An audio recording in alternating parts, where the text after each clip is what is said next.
Hello everyone, मेरा नाम है दुर्गा शुक्ला और आज जीएस फोरम के इस ऑफिशियल चैनल से हम लाइव हैं एक ऐसे टॉपिक को लेके जो जीएस पेपर 1 मेंस में यूपी पीसीएस हुआ, यूपीएससी हुआ, इन दोनों परीक्षाओं के लिए बहुत ही महत्वपूर्ण टॉपिक है। एक ऐसा महत्वपूर्ण टॉपिक है जो सिर्फ एग्ज़ाम के ही लिए नहीं, हमारे जीवन के लिए बहुत महत्वपूर्ण है।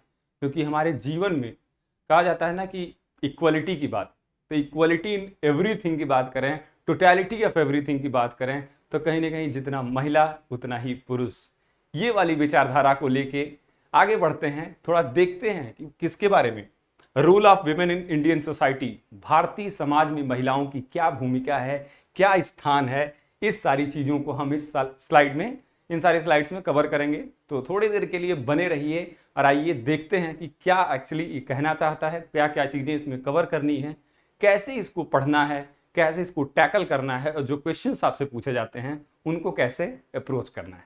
ठीक, तो चलो देखते हैं क्या कि बात आती है विमेन इन इंडिया की। तो विमेन इन इंडिया मतलब conditions of women in India.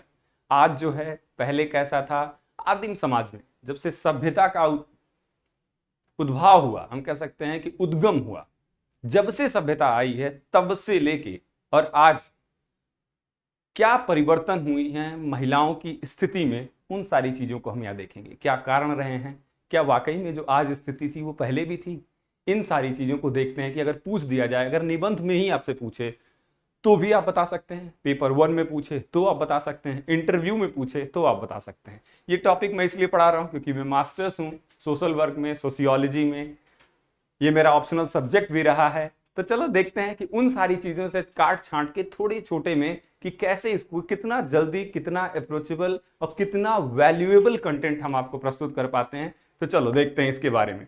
कहते हैं कि यत्र नार्यस्तु पूज्यन्ते रमन्ते तत्र देवता, ऐसा समाज जहां पर नारियों की पूजा होती है। ये मनुस्मृति में लिखा हुआ है कि ऐसा समाज जहां पर नारियों की पूजा होती है वहीं देवताओं का निवास होता है। ऐसा हमारे भारत की, हमारे देश की सभ्यता में महिलाओं को यह स्थान दिया गया था, उनको देवता का स्थान दिया गया था, उनको देवी का स्थान दिया गया था, उनको बराबरी नहीं, उनको अपने से आगे, पुरुषों ने अपने से आगे अगर किसी को स्थान दिया तो वो कौन, नारी। बात निकल के आती कि भारतीय इतिहास में महिलाओं की स्थिति में कई बदलाव हुए हैं। क्वेश्चन मार्क तो यही आता है ना कि क्या ऐसा हुआ कि कई सारे बदलाव हमें महिलाओं की स्थिति में देखने को मिलता है। क्या वो आगे बढ़ी या वो खराब हुई, डेट्योरेट हुई हैं या फ्लरिश हुई हैं, उन दोनों चीजों को देखते हैं। अगर हम देखें कि अपने आदिम समाज में, तो आप सबसे पहला अगर हमें कहीं रेफरेंस मिलता है किसी भी चीज के बारे में तो वो मिलता है हमारे धर्म ग्रंथों में। कहाँ मिलता है, हमारे धर्म ग्रंथों में। तो क्या हमारे धर्म ग्रंथों में जो महिलाओं को स्थान दिया गया था वो उचित नहीं था, आज जो हम दे रहे हैं वो उचित नहीं है, या मेडिवल पीरियड की अगर बात करते हैं इतिहास के दौर में तो वो उचित नहीं है। देखते हैं कि उचित और अनुचित का खेला जो शुरू हुआ ये कैसे हुआ, क्यों हुआ, क्या कंडीशंस रही, क्या आसपास के वातावरण तैयार हुआ कि जिसकी वजह से ये सारी चीजों में परिवर्तन देखने को मिला।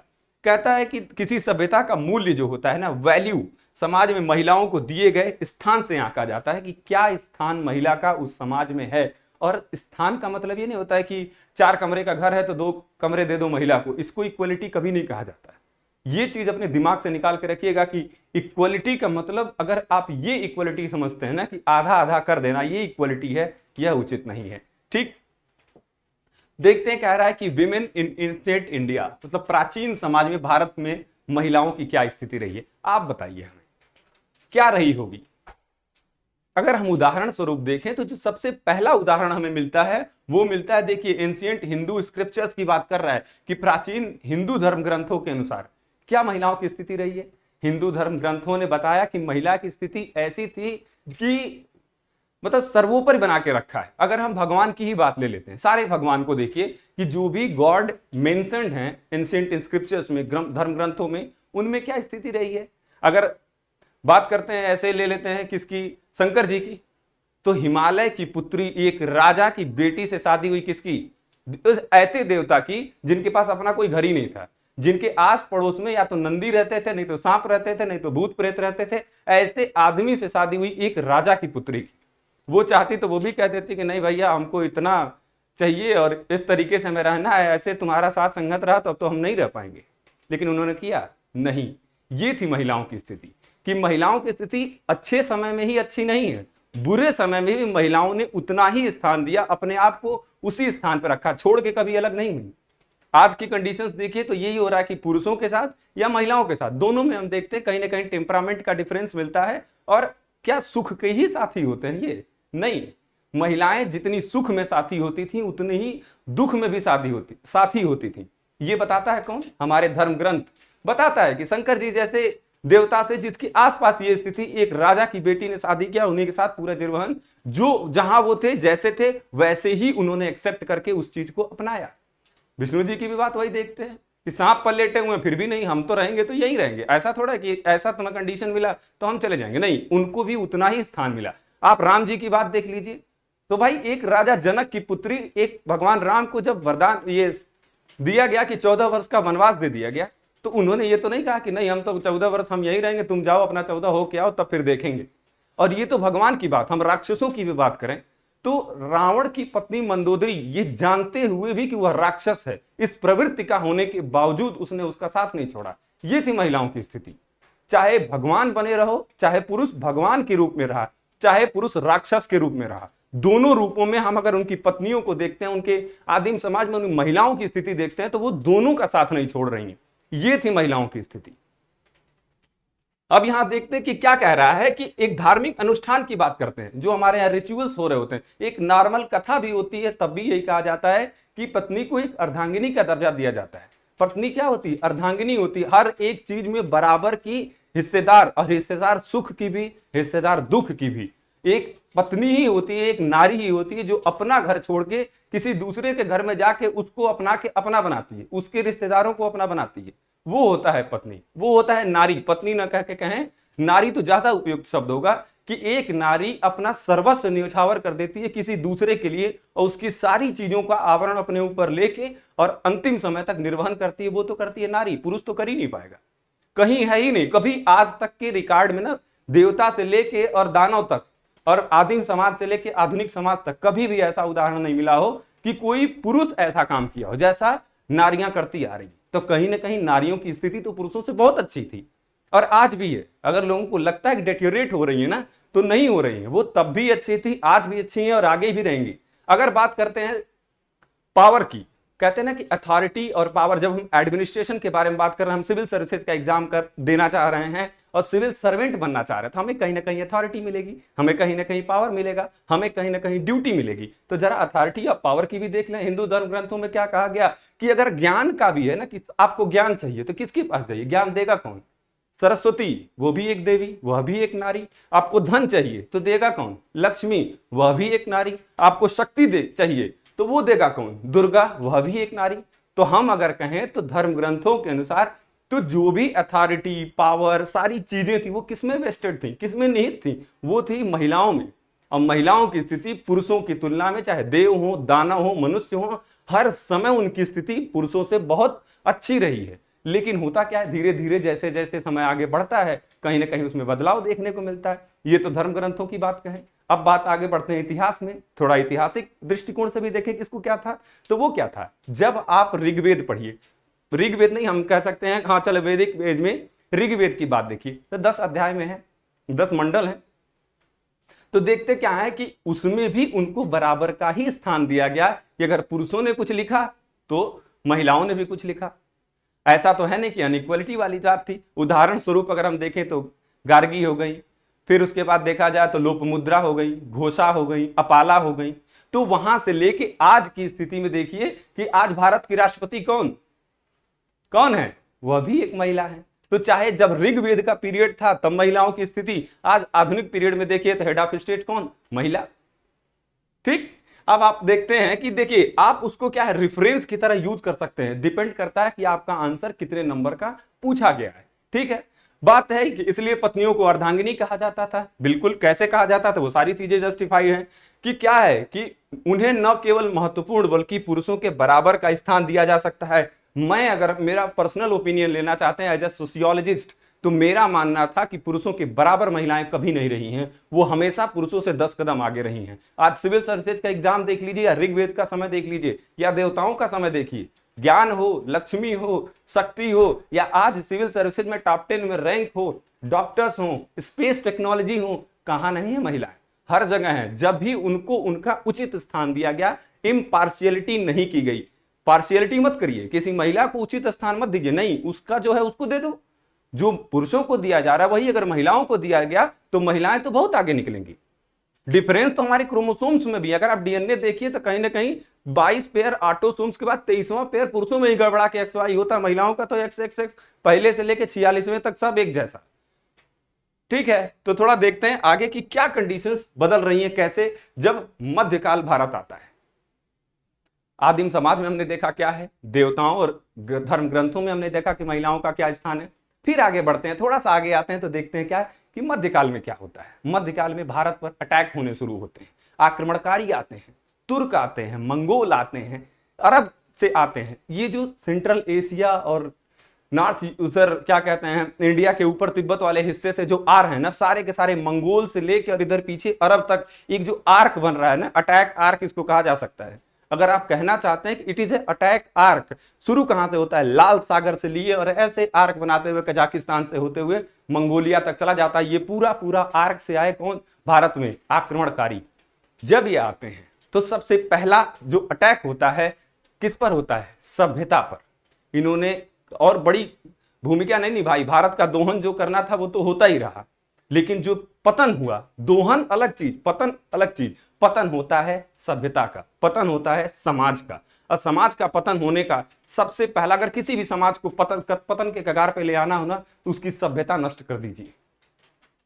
देखा जाए तो देखिए, सबसे पहले जो भी अटैक हुए ना, आप धीरे धीरे धीरे धीरे जब इतिहास में पढ़ेंगे तो पता चलता है कि वो जितना चीजों को जो धन ले जा रहे हैं वो तो ले ही जा रहे हैं, वो क्या कर रहे हैं? आपकी किताबों को जला दिए, आपके जो इंस्क्रिप्शंस थे उनको जला दिए, जहां शैल चित्र बने हो उसको तोड़ दिए, मंदिर बना उस पर कुछ लिखा उसको तोड़ दिए। वो क्या कर रहे थे? वो आपको मानसिक रूप से विकलांग बना रहे थे। और मानसिक विकलांग बनाना हो ना तो किसी के समाज में महिलाओं की स्थिति बिगाड़ दीजिए। जहां महिलाओं की स्थिति अच्छी है, जैसे देखिए ग्लोबल जेंडर गैप इंडेक्स जो वर्ल्ड इकोनॉमिक फोरम जारी करता है, वहां देखिए कि जो स्कैंडिनेवियन कंट्रीज हैं, यूरोपियन कंट्रीज है, वेस्टर्न कंट्रीज है, उनके यहाँ कितना फ्लरिशमेंट है। बिल्कुल है। आप सर्च करके देखिएगा, जो अफगानिस्तान से लेके काला सागर के आसपास के पूरे क्षेत्र जितने भी देश है ना, जहां काला सागर से लेके हिंदू कुश पहाड़ी के बीच में, आज वहां सभ्यता का पतन इसलिए हुआ क्योंकि महिलाओं का पतन कर दिया गया। महिलाओं को जब एक नौकर की तरह समझा गया, महिलाओं को एक वस्तु की तरह समझा गया, तब वहां पर पतन हुआ। पतन वहां पहले था नहीं। भारत जो सोने की चिड़िया कही जाती थी, यही तो क्षेत्र था जहां से माना जाता है कि कुछ इतिहासकार जैसे मैक्स मुलर हैं, वो कहते हैं कि यहीं से आर्य भारत आए। हम आर्यों को कहते हैं श्रेष्ठ। तो क्या वो श्रेष्ठ सभ्यता का परिचायक था? नहीं, वो था अब बाद में जब धीरे धीरे धीरे धीरे मानसिकता बदली, महिलाओं की स्थिति बदली। क्यों? क्योंकि जब इसी पेपर में आप देखेंगे ना, तो पेपर 1 से जब थोड़ा पेपर 4 पर हिट करिए ना, एथिक्स और इंटीग्रिटी वाले चैप्टर को, जब उस सब्जेक्ट में आप पढ़ेंगे तो आप देखेंगे कि पारिवारिक मूल्यों के विकास में महिलाओं का योगदान देखेंगे। सिविल सर्विसेज में एडमिनिस्ट्रेटिव वैल्यूज के बारे में बात करते हैं, प्रोफेशनल वैल्यूज के बारे में बात करते हैं, पर्सनल वैल्यूज के बारे में बात करते हैं। जब पेपर 4 में ये सारी की सारी चीजें आपको देखिए इंटरकनेक्टेड मिलेंगी। अब वो मिलता है क्या कि देख, जैसे जैसे मूल्यों का ह्रास, मूल्यों को विकसित करने में सबसे पहला हाथ अगर किसी का होता है तो वो होता है महिला का। तो जब महिला की स्थिति खराब होगी तो मूल्य अपने आप खराब होंगे, और जब मूल्य खराब होंगे तो समाज खराब होगा, और जब समाज खराब होगा तो सभ्यता खराब हो जाएगी। तो एक पर्टिकुलर एंटिटी को हिट करके अगर किसी की सभ्यता का पतन करना हो तो वहां की महिलाओं की स्थिति खराब कर दीजिए। यही हुआ मेडिवल पीरियड में, यही हुआ मध्यकाल भारत में। क्या क्या आया? सती प्रथा पहले तो नहीं थी, हमें कहीं नहीं मिलती है। एरण अभिलेख पहले बार आता है जो बताता है हमें सती के बारे में, वहां से मिलना शुरू हुआ। मध्यकाल में जब क्या होता है कि जौहर का किस समय मिलता है? मध्यकाल में। घूंघट, पर्दा प्रथा, ये कब मिलता है? मध्यकाल में।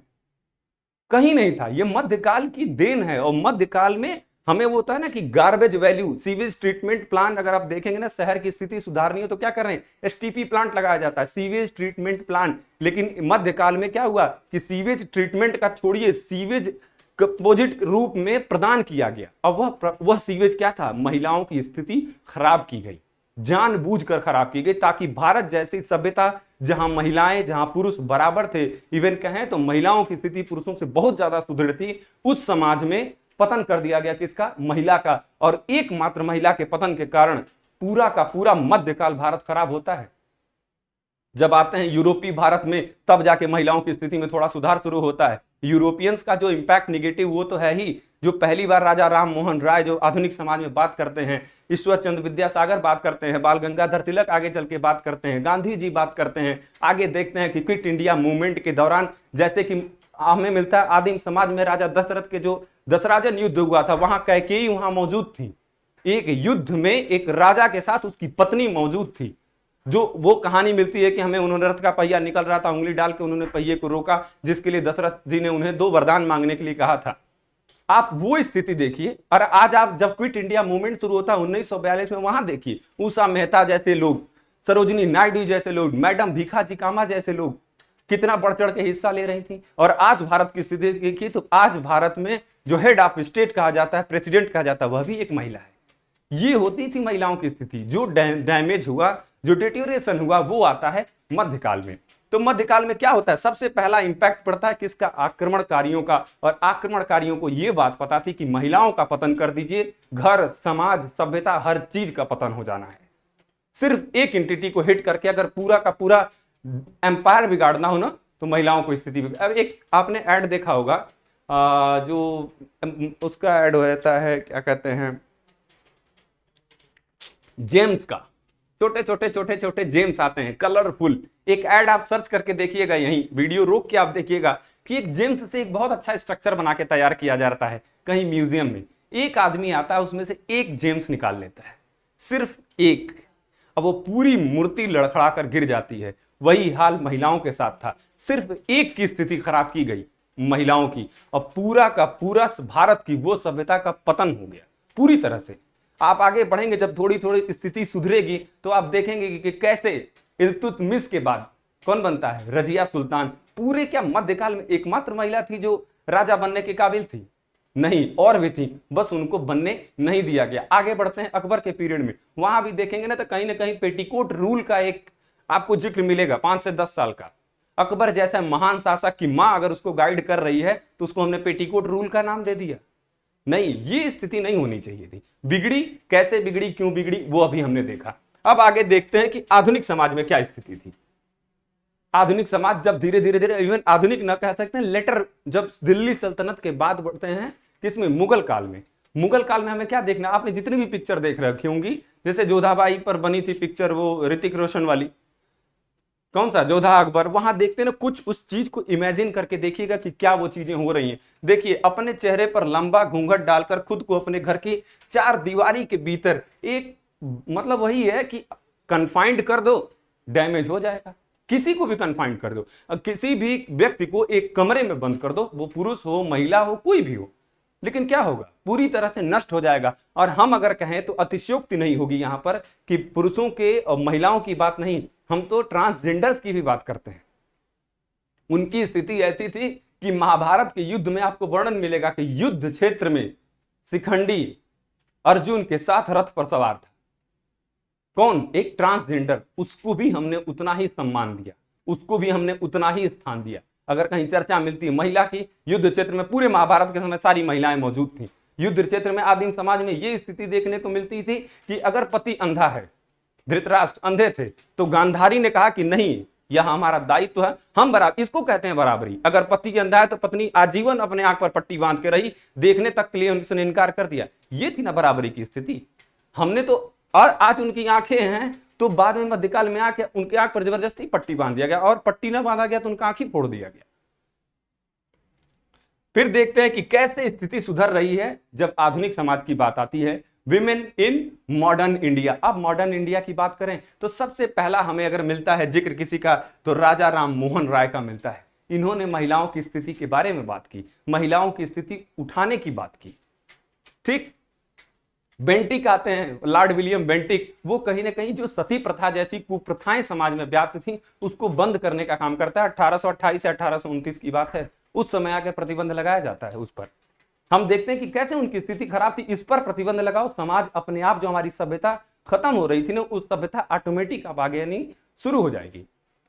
बात करते हैं ईश्वर चंद्र विद्यासागर की। तब देखिए बात करते हैं दयानंद सरस्वती की, तब देखिए थोड़ा आगे बढ़ेंगे तो ज्योतिबा फूले की, तब देखिए अब स्कूल खुल रहे हैं, लोगों को पढ़ाया जा रहा है, महिलाओं को मेन स्ट्रीम में लाया जा रहा था। जब हमारा देश गुलाम था, हम आजाद थे, तब हमने अपनी महिलाओं को गुलाम बना दिया, और जब हम गुलाम थे तो हमने अपनी महिलाओं को आजादी देनी शुरू की। देख रहे हो आप, क्योंकि ये भारत का समाज ये जान चुका था कि जब हमने अपनी महिलाओं को गुलाम बनाया, हम खुद गुलाम बन गए। अब अगर हम महिला को आजाद कर देंगे तो ये महिला अपने साथ हमें भी आजाद कर देगी। अगर महिलाओं ने भूमिका न निभाई होती तो कोई भी आंदोलन सफल नहीं हो पाया होता। हर एक मां ने अपनी कुर्बानी दी थी। जलियांवाला बाग हत्याकांड का देख लीजिए, या फिर सिविल चौरी चौरा हत्याकांड का देख लीजिए, या फिर आगे बढ़िए तो क्विट इंडिया मूवमेंट के दौरान देख लीजिए। हर समय माओ ने अपनी कुर्बानी दी। अपने बच्चे को मां ने भेजा, अपने पति को एक महिला ने भेजा। अगर वो नहीं जाने देती, असंभव था किसी भी समय जाके कोई आंदोलन कर पाना। तो यह कुर्बानी पुरुषों ने नहीं दी थी, यह कुर्बानी तो महिलाओं ने दी थी। वो जानती थी कि अगर ये इसकी मृत्यु हो गई तो हमारी स्थिति इतनी खराब है कि हमको 2 रोटी नहीं मिल सकता, क्योंकि हमें काम करने का उस समय महिलाओं के पास अधिकार नहीं था, भिक्षाटन का भी अधिकार नहीं था, उनका शोषण होने का अधिकार ज्यादा था।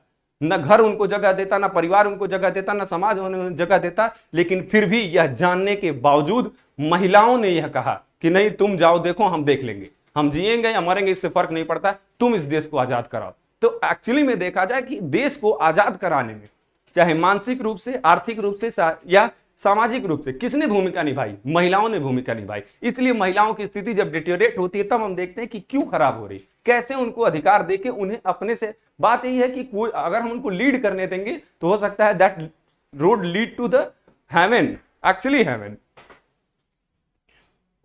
अब आगे बात देखते हैं कि कैसे महात्मा गांधी की, इनके सारे मूवमेंट्स में महिलाओं की क्या भागीदारी रही। यह आपको इतिहास में भी मिलेगा, यह आपको इंडियन सोशल इश्यूज में भी मिलेगा, यह आपको निबंध में भी मिलेगा। आप उठा के पिछले साल के निबंध देख लीजिए तो भारत में सशक्तिकरण पर अगर निबंध आता है, या फिर आधुनिक समाज में, या हम कह सकते हैं कि जो मॉडर्न पीरियड था जब तक हम गुलाम थे, इस बीच में 1900 से लेकर 1947 के बीच में महिलाओं की स्थिति में क्या क्या परिवर्तन हुए, इस पर कितने सारे सवाल पूछे जा चुके हैं। ठीक, आगे देखते हैं क्या कि अच्छा इसका इंपैक्ट क्या पड़ता है कि गांधी जी के आह्वान के बाद महिलाएं बढ़ चढ़ के हिस्सा ले रही होती हैं। लाठी खाना हम भी खाएंगे, ये होती है बराबरी। ये थोड़ा होता है कि लाठी खाना है तो पुरुष लाठी खाए, महिला पीछे रहे ना। महिलाओं ने स्वीकार किया कि हम बराबरी का हिस्सा तब अपने आप को मानते हैं जब लाठी गिरे चाहे पैसा, दोनों में हम बराबरी खड़े रहेंगे, वो नहीं हटने वाली पीछे। पुरुष तो भाग चले अगर बस चले तो। अब बात देखते हैं किसकी, मदर टेरेसा की। चलिए, यही एनी बेसेंट का भी जिक्र मिलता है। अगर वो ना आती तो शायद महिलाओं का स्थिति और खराब हुआ होता, मदर टेरेसा ना आती तो और खराब हुआ होता। इन्होंने तो एक आके रोल, जैसे कहा जाता है कि रोल प्ले करना, एक मॉडल बनना, जिससे हजारों लोग इन्फ्लुएंस हुए, मेन स्ट्रीम में आए। क्योंकि मैं अभी भी कह रहा हूं कि अगर गुलामी से आजादी भारत को चाहिए थी तो उन्हें अपनी महिलाओं को गुलामी से आजादी सबसे पहले देनी पड़ी। अगर वो ना दिए होते तो आज हमारा देश आज भी गुलाम रहा होता। हमने महिलाओं को गुलाम किया, हम खुद गुलाम हो गए। हमने महिलाओं को आजाद किया, हम खुद आजाद हो गए। आज हम महिलाओं को और ज्यादा सशक्त कर रहे हैं, पढ़ने लिखने, इकोनॉमिक, पॉलिटिकल, सोशल, मोरल, ये सारी आजादी। जब उनको आजादी नहीं दी गई, उनको उनका स्थान दे दिया गया। जैसे ही हमने उनको स्थान दिया, भारत कितना आगे चला जा रहा है। आप आज के उदाहरण से उठा के देखिए, पॉलिटिकल इन्फ्लुएंस में क्या चीजें मिल रही हैं, सोशल में क्या मिल रही है, इकोनॉमिक में क्या मिल रही है, कल्चरल में क्या मिल रही है। कल्चर्स को प्रिजर्व करना कोई महिलाओं से सीखे। अगर आज हमारी सभ्यता थोड़ी बहुत बची हुई है तो महिलाओं के कारण बची हुई है। कितने पुरुष आए जिन्होंने अपनी कल्चर को प्रिजर्व करके रखा? नहीं, महिला ने किया। महिला ने उसको अपने पास रखा, उसको संजोया और अपनी अगली जनरेशन में एज इट इज ट्रांसफर कर दिया। अगर हम आज सभ्यता में इतने ऊपर हैं, आप अपने वैल्यूज में, जब वही वैल्यूज, वही कह रहा हूं ना, पारिवारिक मूल्यों के बारे में पढ़ेंगे, एक ये क्या कहते हैं, इंस्टीट्यूशन का इंपैक्ट पढ़ेंगे, तो आज देखेंगे कैसे एक महिला टीचर, क्यों प्राइमरी में महिला को ही टीचर रखा जाता है। कभी आपने सोचा? क्योंकि मालूम था कि जो नर्चर एक महिला कर सकती है, जो हमारे अंदर हमारी वैल्यूज का विकास एक महिला कर सकती है, वह पुरुष कभी भी नहीं कर सकता। आगे देखते हैं कि बात आती है कि डिस्क्रिमिनेशन वाली।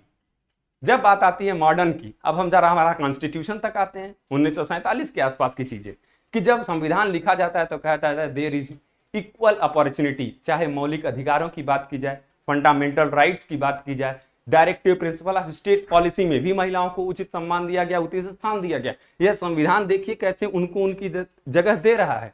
फिर आगे बढ़ते हैं कर्तव्यों की, मौलिक कर्तव्यों की, वहां भी आपको मिलेगा। फिर आप यूनियन और स्टेट की जो गवर्नेंस पढ़ेंगे तो वहां देखा गया कि कैसे एक रिजर्वेशन प्रोवाइड किया जा रहा है political, economic, cultural, social, moral upliftment के लिए। तो एक स्थान दिया गया संविधान में, धीरे धीरे स्थान बढ़ता चला गया। बात आती है कि कोई भेदभाव नहीं है, और एक्चुअली जब भेदभाव होगा तभी हम पीछे हटेंगे। आज इंडियन सब continent global gender gap index में इसीलिए इतना पीछे है क्योंकि कहीं ना कहीं भेदभाव ज्यादा है, और जहां भेदभाव ज्यादा है वहां उनकी सभ्यता का पतन भी उतना ही ज्यादा हो रहा है, वहां की कंडीशन भी उतनी ही खराब है। जहां पर देखिए कि यह लिंग भेदभाव दूर किया गया है, और लिंग में सारे लिंग, चाहे पुल्लिंग हो, स्त्रीलिंग हो या नपुंसक लिंग हो, अगर उनको एक स्थान दिया गया। आज भी देखिए धीरे धीरे धीरे धीरे हम सुधरे, क्या किया कि हम पुरुषों के अलावा महिलाओं को सम्मान दिए, अब महिलाओं के साथ हम जो एलजीबीटी कम्युनिटी है उसको भी हम उतना ही सम्मान दे रहे हैं, क्योंकि हमें मालूम है कि अगर हमने किसी भी से भी उसका सम्मान, उसका स्थान छीना तो हम हो सकता है फिर गुलाम हो जाएं, हो सकता है किसी देश का औपनिवेश न बन पाए, लेकिन हम मानसिक गुलाम हो जाएंगे, हम आर्थिक गुलाम हो जाएंगे, हम पूरी तरह से डेट्योरेट होने की कंडीशन पर खड़े हो जाएंगे। लेकिन हमें मालूम रहा कि ना कि जब महिलाओं की या इनकी स्थिति सुधरी तो कहीं ना कहीं हमको एक रोकने का काम, एक घोड़े की नाल पे किनारे दोनों लगा होता है ना, कि जो घोड़े शादियों में देखे होंगे आप लोग चलते हैं, महिलाएं कहीं ना कहीं इस समाज के लिए वो दोनों पट्टे का काम करती हैं, जो एक डायरेक्शन दिखाने का काम कर रही होती हैं। देखते हैं कि अपनी नई प्राप्त स्वतंत्रता के परिणाम स्वरूप भारतीय महिलाओं में राजनेता, वक्ता, वकील, डॉक्टर, प्रशासक, राजनीतिक रूप में जीवन में विभिन्न क्षेत्र को प्रतिष्ठित किया है। आज आप उदाहरण उठा के देख लीजिए, किसी भी शहर में चले जाइए, देखिए कि कितने मेल और कितने फीमेल डॉक्टर्स हैं। पूरा पूरा हॉस्पिटल फीमेल चला रही है, पूरा पूरा एक स्पेस मिशन फीमेल चला रही है, पूरा पूरा एक गवर्नमेंट चला रही है। इवन फिनलैंड की जो राष्ट्रपति रही है, प्रधानमंत्री नहीं है, आप उनके वीडियोस देखिए, अपने एक हाथ में एक बच्चे को लेकर वो पार्लियामेंट को संबोधित कर सकती है, लेकिन पुरुष अपने ईगो में आके कभी नहीं कर सकता। आप सोसाइटी पढ़ रहे हैं ना, एक कॉन्सेप्ट आपको मिलेगा ईड, ईगो और सुपर ईगो का, सदरलैंड का ये कॉन्सेप्ट है। वहां आप देखिए कहीं ना कहीं पुरुषों में वह ईगो और सुपर ईगो के बीच में जो तालमेल बैठता है वो कतई नहीं बैठ पाता। महिलाएं पूरी तरह से बैलेंस्ड होती हैं, इसीलिए हमने कहा कि महिलाओं को अगर उनका स्थान दे दिया तो समाज कहीं ना कहीं अपने बैलेंस्ड अप्रोच को पार करेगा। जब फिलोसफिकल और मोरल थिंकर्स को पढ़ेंगे पेपर 4 में ना, तब आपको मिलेगा कि कैसे सत्व, रज और तम में एक इक्विलिब्रियम बनता है। यह दर्शन का भाग था कि सत्व, रज और तम, इन तीनों में जब इक्विलिब्रियम बनता है तो प्रकृति की अपने बैलेंस्ड अप्रोच में रहती है। लेकिन जैसे ही अप्रोच गड़बड़ होता है वैसे ही पूरी तरह से एक नए प्रकृति का निर्माण हो जाता है। वैसे ही जब पुरुष, स्त्री और बाकी अगर है जैसे एलजीबीटी कम्युनिटी, अगर इसके बीच में एक तारतम्य बनाना तो ये इक्विलिब्रियम की कंडीशन बनाएगा, और इक्विलिब्रियम हमको हमारे आगे का मार्ग प्रशस्त करेगा। आगे देखते हैं क्या कर रहा है कि role of women in family. अब ये तो बात हो गई हिस्टोरिकल पॉइंट की, अब देखते हैं कि क्या फैमिली में पहला पॉइंट उठा रहा है किस पर, कि परिवार में महिलाओं की क्या स्थिति रही है। तो कहते हैं कि निर्णय लेने में पुरुषों की बड़ी भूमिका होती है और वे पारिवारिक मामलों में अपनी पत्नियों से अधिक सक्रिय दिखाई देते हैं न कह के थे कहें तो ज्यादा बेहतर है। और अधिक सक्रिय कब दिखाई देते हैं? हमें तो आज तक नहीं लगा कि कभी सक्रिय दिखाई दिए हो, कभी नहीं लगा। आपको अगर दिखता हो तो नहीं मालूम। हम तो अपने घर का अगर एग्जाम्पल दिखाई दे, हम भी 6 साल से शादीशुदा हैं, तो हम तो देखते हैं हमारे घर में सब्जी क्या बनेगा, ये हम इसका भी डिसीजन हम नहीं ले सकते। तो हम कैसे कह देंगे कि पुरुषों की सक्रियता अधिक है? और एक ऐसे देखा जाए तो हमारे परिवार में बैलेंस इसलिए बड़ा अच्छा बना हुआ है कि अगर कहें तो जो परिवार के बड़े मसले हैं उसमें महिलाएं कुछ नहीं बोलती, और जो परिवार के छोटे मसले हैं उसमें हम पुरुष कुछ नहीं बोलते। एक इक्विलिब्रियम बना के हम चल रहे होते हैं। जैसे कि हम आज कमा रहे हैं, हम पढ़ा रहे हैं, कुछ पैसे मिलते हैं, ये पैसा कहाँ खर्च होगा, किस रिश्तेदार को कितना देना है, किसको कहाँ कितना भेजना है, परिवार में कितना खर्चा होगा, किस चीज पर कहाँ पैसा जाएगा, परिवार में क्या क्या चीजें होंगी, ये सब पत्नियां डिसाइड करती हैं। उसमें हम कुछ नहीं बोलते। उसमें हमारे घर की, चाहे हमारे पिताजी की पत्नी हो चाहे मेरी पत्नी, यही डिसाइड करती है। तो इक्विलिब्रियम बना हुआ है। और बड़े मामले जैसे यूक्रेन को रसिया से अटैक रोक देना है कि नहीं देना है, इसमें हमारे घर की महिलाएं कुछ नहीं बोलती। तो इतने बड़े फैसले कि ताइवान के साथ क्या संबंध होना चाहिए ये हम डिसाइड करते हैं, और हमारे पैसे कहाँ खर्च होने चाहिए ये हमारी पत्नियां डिसाइड करती हैं। हमारी पिताजी की पत्नियां पत्नी डिसाइड करती है। पत्नियां कह के क्या चाहते हो हम घर पे जाके फिर हमारे साथ हमारी सक्रियता निष्क्रियता में बदल जाए, तो नहीं। तो ये इक्विलिब्रियम तब बनता है ना जब दोनों अपनी अप्रोच को सुदृढ़ करें। ये दोनों अपने स्थान को समझे कि किसका कौन सा स्थान है, और अपने स्थान पर रहते मूल्यों का ह्रास किए बिना आगे बढ़ना, यह कोई हमें सिखा सकता है तो हमारे पारिवारिक मूल्य सिखा सकते हैं। और पारिवारिक मूल्य हमें कहां से प्राप्त होते हैं, तो वो हमारे घर में किसी न किसी महिला से ही प्राप्त हो रहे होते हैं। आगे देखते हैं कि घर का ज्यादातर काम परिवार की महिलाएं ही करती हैं। यही तो बात है कि ज्यादातर काम कौन करती हैं, महिलाएं कर रही होती हैं। लेकिन स्थिति किसकी ज्यादा खराब है? ऐसे तो अगर देखा जाए कि जो ज्यादा काम कर रहा है उसकी स्थिति उतनी अच्छी होनी चाहिए, लेकिन होता क्या है, एग्जैक्ट अपोजिट। उनकी स्थिति उतनी ही खराब है, उनके कार्यों को हम निग्लेक्ट करके चल रहे होते हैं। 2 दिन के लिए मम्मी मामा के यहाँ चली जाए, चाहे हमारी पत्नी अपने घर चली जाती है, पूरा घर तहस नहस हो जाता है। हम कहते हैं कि हम पुरुष प्रधान समाज है और पुरुष ही परिवार को चला रहे हैं। कहां चला रहे हैं भैया? 4 पैसे कमा के ले आके घर दे रहे हो, लेकिन घर चल रहा है। हाँ, इकोनॉमिकली अगर कहीं देखा जाए, अगर इकोनॉमिकली हम उनको इंपावर करेंगे, उनको भी काम करने देंगे, हम घर के काम में भी आधा समय आधा हाथ बटाएंगे, तो फिर वो भी इंपावर्ड होंगी, वो भी उतने घर को चला सकती हैं। इवन बहुत सारे स्टेट, नॉर्थ ईस्टर्न स्टेट्स को जाके देखिए, वहां महिलाओं की स्थिति इधर उत्तर प्रदेश, बिहार और जो बीमारू राज्य है इनसे कहीं ज्यादा अच्छी है। दक्षिण भारत के राज्यों को देखिए, वहां महिलाओं की स्थिति कहीं ज्यादा बेहतर है।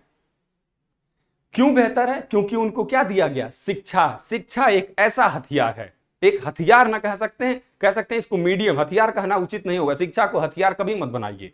लेकिन हम कह सकते हैं कि एजुकेशन एक ऐसा मीडियम है कि अगर हम इनको सबको इक्वली प्रोवाइड करें, तब न देखा जाए कि हाँ, इस कंपटीशन में आगे कौन निकलता है। और इस कंपटीशन में महिलाओं ने सिद्ध किया कि वो पुरुषों से कहीं ज्यादा आगे खड़ी हैं।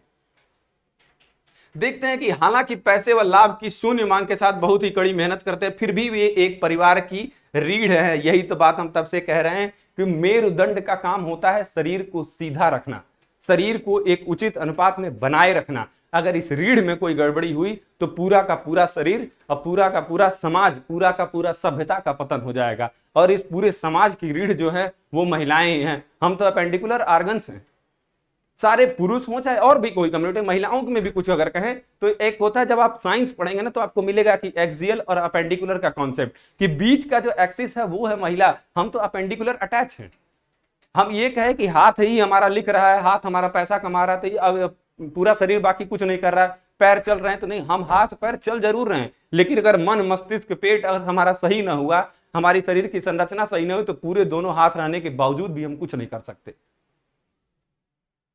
वही स्थिति महिलाओं की थी और है भी, और वही रूल है, एक्चुअली स्थिति नहीं, रूल कह सकते हैं। The role of women in economy. अगर बात देखा जाए इकोनॉमिक की, तो हम ये मान के चलते हैं कि जो आज हमारे घरेलू कार्य हैं उनको हम इकोनॉमिकली कह सकते क्या, हम ये बात कहते हैं कि जो इकोनॉमी की बात की जाती है ना, तो उनका जो कार्य है उनको इकोनॉमिक दृष्टि से, आर्थिक दृष्टि से हम नहीं मानते हैं कि वह कोई आर्थिक हमारे परिवार में या हमारे समाज में कोई न कोई योगदान है। लेकिन ऐसा कहना एकदम ही उल्टा चल रहा होता है, क्योंकि अगर वो योगदान नहीं हुआ तो हमारा आर्थिक स्थिति अगर पूरी तरह से चरमरा जाने की स्थिति में आए ना, कि गड़बड़ हो जाने की स्थिति में, तो करिए क्या कि महिलाओं की आर्थिक स्थिति खराब कर दीजिए, महिलाओं की सामाजिक स्थिति खराब कर दीजिए। जिस परिवार में आर्थिक स्थिति अच्छी है, आप वहां जाके देखिए, उस परिवार को देखिए, अपने आसपास पड़ोस में देखिए कि जो जिनकी स्थिति अच्छी है, कहीं ना कहीं उसके पीछे हालत ये रहती है, कारण ये रहता है कि महिलाओं की आर्थिक स्थिति बहुत अच्छी है, महिलाओं की शैक्षिक स्थिति बहुत अच्छी है, महिलाओं की मानसिक स्थिति बहुत अच्छी है। तो ये आर्थिक, सामाजिक, राजनीतिक स्थिति अच्छी नहीं होगी तो हमारे समाज का पतन होगा और अल्टीमेटली हमारी सभ्यता का पतन हो जाएगा। मैं शुरू से यही कह रहा हूं कि अगर सभ्यता का पतन करना हो तो वही जेम्स वाला एक्सपीरियंस की एक जेम्स निकाल दीजिए, महिलाओं की स्थिति गड़बड़ कर दीजिए, पूरी तरह से सभ्यता चरमरा के गिर जाएगी। जो डिस्टर्बेंसेस दिखते हैं वो तो हमारे क्रोमोसोम्स में भी दिख जाते हैं। महिलाओं का तो एक्स शुरू से लेके एक्स तक है, पुरुष वाले ही एक वाई क्रोमोसोम लेके घुसे रहते हैं। तो अगर देखा जाए तो क्रोमोसोमली भी पुरुष ही गड़बड़ होते हैं, महिलाएं तो कभी होती नहीं। और दोष हम, अच्छा जो गड़बड़ रहता है वही दोष सामने वाले को देगा, तो कुल मिला के पाते क्या, हम सामने वाले को दोषी सिद्ध कर देते हैं। कहते हैं कि वो भोजन पकाते हैं, ईंधन पानी इकट्ठा करते हैं, कारीगर, शिल्प, श्रमिक और के रूप में काम करते हैं। तो जब बताओ, ईंधन भी इकट्ठा वही करें, पानी भी इकट्ठा वही करें, काम भी वही करें, शिल्प भी वही करें, श्रमिक भी वही करें, बुनाई भी वही करें, कल्चर को प्रिजर्व भी वही करें, और आर्थिक दृष्टि से वो पीछे भी वही रहे। वाह, बहुत बढ़िया अप्रोच लेके आप लोग भी चल रहे हैं, हम भी चल रहे हैं, ये समाज चल रहा है, ये किताबें चल रही हैं। इस अप्रोच से हम सिर्फ पतन की ओर चलेंगे जब तक इनको उनका स्थान नहीं दिया जाएगा, इनके कार्य को उचित रिकॉग्निशन नहीं मिलेगा, कहीं ना कहीं हम पतन की तरफ उन्मुख होते चले जाएंगे।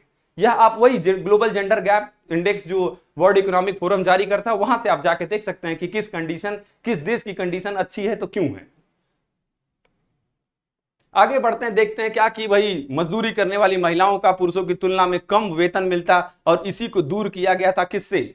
संविधान में एक equal pay for equal work की बात करता है कौन? Directive principle of state policy. राज्यों को नीति निर्देशक तत्व जो दिए गए हैं सरकार के द्वारा, संविधान के द्वारा, वो यही कहता है कि अगर चाहे पुरुष हो महिला हो कोई भी हो उसको उतना ही वेतन मिलेगा उतने कार्य के लिए जितना एक दूसरे को दिया जा रहा है। यहां जेंडर डिस्क्रिमिनेशन कतई नहीं चलेगा। Sex discrimination is a good thing but gender discrimination is a very bad thing.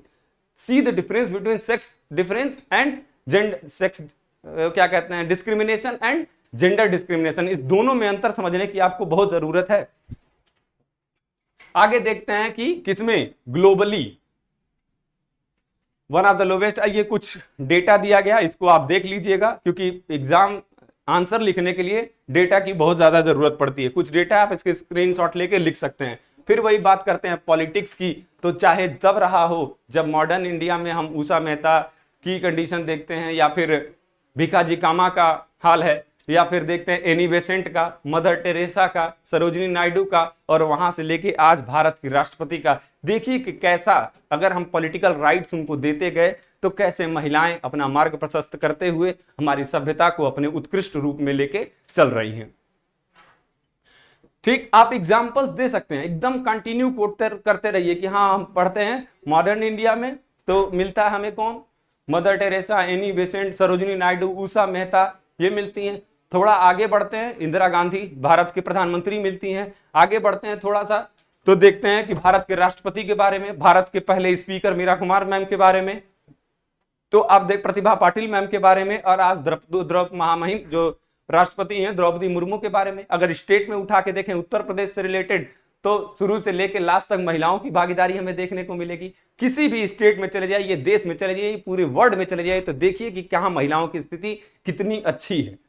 और हम अच्छी का मतलब यही है कि अगर उनको वो राइट्स दिए गए educational, political, social, economic, cultural, geographical, तो देखेंगे कि कैसे सभ्यताओं का फ्लरिशमेंट हुआ, हम इकोनॉमिकली कितने इंपावर हुए। तो इंपावरमेंट के लिए चाहे किसी भी फील्ड का इंपावरमेंट हो, the role of women is actually should be kept in the centre. वही सोशल प्रॉब्लम्स की बात करते हैं तो कौन कौन से, और सबसे बड़ी सोशल प्रॉब्लम महिलाओं के लिए है वो है हिंसा। हिंसा किसी भी रूप में, मनसा, वाचा, कर्मणा, तीनों रूप में, चाहे मन से आप हिंसा करें, चाहे कर्म से आप हिंसा करें या वचन से आप बोलकर हिंसा करें। उनके साथ डोमेस्टिक वायलेंस की जो समस्याएं उभरी हैं जिसकी वजह से डोमेस्टिक वायलेंस प्रोहिबिशन एक्ट लाना पड़ गया हमें, डाउरी प्रोहिबिशन एक्ट लाना पड़ गया हमें। तो ये थी कंडीशन बैड, वही डोमेस्टिक वायलेंस वाली बात कि इनको कैसे रोका जाए। इनको रोकने का एकमात्र उपाय है महिलाओं को इंपावर बनाइए। अगर ये इंपावर्ड महिला है इसके खिलाफ डोमेस्टिक वायलेंस कतई नहीं हो सकता क्योंकि यह अपने अधिकारों के बारे में जानती है और अधिकारों के बारे में जानने का सबसे बड़ा अगर स्रोत कहें तो वो है शिक्षा। अगर शिक्षा उनको मिली, इंपावरमेंट हुआ तो उनकी स्थिति दिन प्रतिदिन सुधरेगी ही। सबसे बड़ी समस्या महिलाओं के साथ इकोनॉमिक नहीं है, वो सोशल है, वह मोरल है, वह मानसिक है, मेंटल है। मेंटली आप उनको डिटेरियोरेट कर दीजिए, उनकी सारी समस्याएं शुरू हो जाएंगी। और मेंटली आप इंपावर्ड कर दीजिए किसी भी महिला को, वो ऑटोमेटिकली इंपावर्ड हो जाएगी। फिर बात करते हैं क्रिमिनल वायलेंस की। देखा जाता है वही डोमेस्टिक वायलेंस के अलावा अगर देखा जाए तो रेप केसेस कितने सारे न्यूज़पेपर में हमें देखने को मिलते हैं। एब्डक्शन, मर्डर, मोलेस्टेशन जैसा, ईव टीजिंग के नाम से भी इसको जाना जाता है कि कहीं ना कहीं यह महिलाओं की मानसिक स्थिति को रिप्रेजेंट नहीं करता है। मोलेस्टेशन रिप्रेजेंट करता है पुरुषों की मानसिक स्थिति को। महिलाओं का उसमें कोई दोष नहीं, जो दोष है वो पुरुषों का दोष होता है। उनकी मानसिक स्थिति खराब होती, महिला को वो छेड़ देते हैं। उनकी मानसिक स्थिति खराब होती, महिला के साथ दुर्व्यवहार कर देते हैं, मार देते हैं, हत्या कर देते हैं, रेप कर देते हैं, एसिड फेंक देते हैं, इतने ऐसे कुकृत्य करते हैं वो महिला। कब आपने पढ़ा है किसी न्यूज़पेपर में उठा के एक इंसिडेंट दिखाई नहीं कि एक महिला ने दूसरी महिला के ऊपर एसिड फेंक दिया, या किसी महिला ने किसी पुरुष के ऊपर फेंक दिया हो, किसी महिला ने किसी पुरुष का मर्डर ऐसे कर दिया हो? कहीं नहीं देखने को मिलेगा, क्योंकि यह मानसिक विकृति कहीं ना कहीं एक क्रोमोसोमल डिसऑर्डर की तरह बनती चली जा रही है। फिर बात देखते हैं कन्या भ्रूण हत्या, छेड़छाड़, और ये देखिए ना सती प्रथा, ये सारी चीजें धीरे की धीरे खत्म हो रही हैं। जो जो जेंडर गैप बना हुआ था ना, सेक्स जो डिटर्मिनेशन वाली बात थी, उसको धीरे धीरे रोका सरकार ने, जो साइंस पर रोक लगाया गया। इवन हम देखते हैं ना कि कहीं ना कहीं आप उत्तर प्रदेश का जब सेंसस पढ़ेंगे, उत्तर प्रदेश का एग्जाम अगर आपके देना है तो देखिएगा कि जैसे जैसे हम देखते हैं शिक्षा बढ़ रही है, जो समाज में इकोनॉमिक इंपावरमेंट, अगर एजुकेशनल ना कहें, इकोनॉमिक इंपावरमेंट कहें, जैसे गाजियाबाद नोएडा जैसे शहर जहां इकोनॉमिक इंपावरमेंट है, वहीं साइंस और टेक्नोलॉजी का दुरुपयोग भी उतना ही बढ़ा है, और जो सेक्स रेशियो है वह उतना ही कम है। आप सेक्स रेशियो और इकोनॉमिक एम्पावरमेंट में देखिएगा तो क्या इकोनॉमिक एम्पावरमेंट का मतलब यही होता है कि सेक्स रेशियो कम कर देना? और जहां देखिए उठा के बिहार, जौनपुर, आजमगढ़, ऐसी जगह जो पिछड़े जगह हैं, वहां कहीं ना कहीं सेक्स रेशियो उनका 1000 पार है। और जो जितने एम्पावर्ड जगह है, गाजियाबाद, नोएडा, ऐसे जगहों का सेक्स रेशियो बहुत ही ज्यादा डिटेरियोरेट हो रहा है। आगे देखते हैं वही कि सबसे बड़े इश्यूज क्या हैं महिलाओं के खिलाफ। अगर कभी आपसे एग्जाम में पूछ दिया जाए कि महिला सुरक्षा से जुड़े सबसे बड़े मुद्दे क्या हैं, तो सबसे बड़ा मुद्दा सबसे पहले उभर के आता है, वह आता है यौन उत्पीड़न और दुर्व्यवहार का। इसके लिए एक सी बॉक्स की भी रचना की गई थी। सारे इंस्टीट्यूशंस में एक सी बॉक्स, ये होता है सी बॉक्स, इसके बारे में आप पढ़िएगा और एक वीडियो हम इस पर भी अलग से बना देंगे। फिलहाल देखते हैं तो दूसरी सबसे बड़ी समस्या थी, वो थी दहेज वाली। ठीक, और वही दहेज है कहीं ना कहीं घरेलू हिंसा को प्रमोट करता है। और घरेलू हिंसा हो, दहेज हो, यौन उत्पीड़न हो या दुर्व्यवहार हो, यह सब कहीं ना कहीं मानसिक विकृति को रिप्रेजेंट कर रहे होते हैं। मानसिक विकृति थी, अशिक्षा था, अज्ञानता थी, वो सारी की सारी किस रूप में परिवर्तित हुई? किसी एक पर्टिकुलर लिंग के खिलाफ उत्पीड़न में। अगला देखते हैं मीडिया में महिलाओं की गलत प्रस्तुति। कहीं ना कहीं देखते हैं छोटे छोटे रील्स बना के यूट्यूब पर, फेसबुक पर, इंस्टाग्राम पर एक जो इमेज प्रदर्शित की जा रही है महिलाओं की, वो सबसे ज्यादा डिटेरियोरेट करने वाली थी। हम यहाँ इंपावर्ड कराने पर तैयार थे और वहां डिटेरियोरेशन पर लेके पूरा आज का जो सोशल मीडिया चल रहा है वो इस डायरेक्शन में चल रहा है। तो कतई उन चीजों पर कभी भी भरोसा ना करें, ना देखें, ना फैलाएं, ना आगे बढ़ाएं।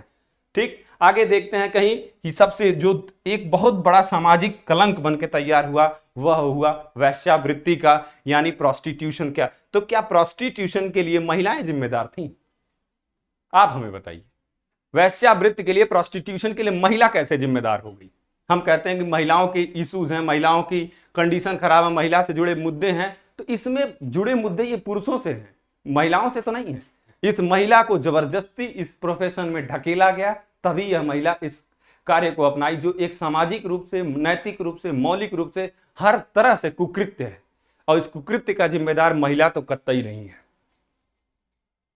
आगे देखते हैं, कहा जाता है कि लेकिन महिलाओं की स्थिति में इस सुधार के बावजूद उन्हें भारतीय समाज में उनका उचित स्थान दिलाने के लिए अशिक्षा, दहेज, अज्ञानता, आर्थिक गुलामी की बुराइयों को पूरी तरह से दूर करना होगा। करना क्या होगा? जो सबसे पहला सजेशन होता है कि क्या किया जाए किसी चीज की स्थिति सुधारने में, कोई भी, चाहे पुरुष हो, महिला हो, ट्रांसजेंडर हो, किसी की भी, सबसे पहली चीज दे दो उन्हें शिक्षा। आज ट्रांसजेंडर आपको चौराहे पर भीख मांगते हुए, लोगों के घर में नाचते हुए इसलिए दिखाई देते हैं क्योंकि उनको पढ़ने नहीं दिया जाता, उनको समाज छांट के निकालता है, उनकी मजबूरी है भीख मांगना। महिलाओं की स्थिति छोड़ दीजिए, उनकी स्थिति देखिए, उनकी स्थिति तो बद से बदतर है। वो एक ही लोकेलिटी में रहते हैं, कहीं ना कहीं उनके साथ कंटिन्यू छेड़खानी होती है, कहीं ना कहीं उनके साथ दुर्व्यवहार किया ही जाता है। तो जब किसी भी पर्टिकुलर एक सेक्स के प्रति आप दुर्व्यवहार करेंगे तो उनको मेन स्ट्रीम में कहां जगह मिल पाएगी? उनके साथ जो था ही था, महिलाओं के साथ भी वही चीज कैरी ओवर होने लगी। और जब कैरी ओवर हो रही तो डिटेरियोरेशन हो रहा है, और डिटेरियोरेशन ही, जहां महिलाएं वेद लिख रही थी, आज महिलाओं, वही स्थिति आगे चल के देखते हैं कि महिलाओं को वेद पढ़ने की भी अनुमति नहीं थी। जब आप इतिहास की किताबें पढ़ेंगे तो लेटर गुप्ता फेज में आकर आप देखिएगा कि कहीं ना कहीं जो उपनयन संस्कार था, उपनयन मतलब होता है जनेऊ, जनेऊ का मतलब था ये विद्या आरंभ का संस्कार कहा जाता था। इसको विद्या को आरंभ करने के लिए संस्कार दिया जाता है। सबसे पहले विद्यारंभ का संस्कार वापस लिया जाता है शूद्रों से, और दूसरी बार लिया जाता है महिलाओं से। तो जब आप संस्कार ही ले लेंगे, उनको पढ़ने ही नहीं देंगे, अशिक्षा में ही उनको ढकेलेंगे, तब तो उनकी स्थिति खराब होनी ही है। तो अगर उन्हें दूर करना हो तो सबसे पहले देना क्या होगा? शिक्षा, और दूसरा इंपावरमेंट, मतलब उनकी स्थिति में सुधारने के लिए उचित स्थान वाली बात करता है कि जो स्थान उनका है वही स्थान उनको दे दो। उनको रिजर्वेशन की जरूरत नहीं है, उनको जरूरत है तो क्या, वो चीज देने के लिए जिसके लिए वो बनी है, जो उनका अधिकार है। उनको वो चीज मत दीजिए, आप एहसान मत करिए कि हम ये सारी चीजें हम लाके दे देंगे, रिजर्वेशन दे देंगे, हम उनको पढ़ा देंगे, वो खड़ी हैं तो हम उनको जगह दे देंगे, ऐसा बिल्कुल मत करिए। उनको उनका सम्मान दे दीजिए, उनको उनका स्थान दे दीजिए, वो ऑटोमेटिकली अपने आप को रिवाइव कर ले जाएंगी, वो अपने आप को फ्लरिश कर ले जाएगी। A man does not required for the flourishment of women और any other person, just give them what they need and they will do what they want. So stay focused, stay connected and be on this platform.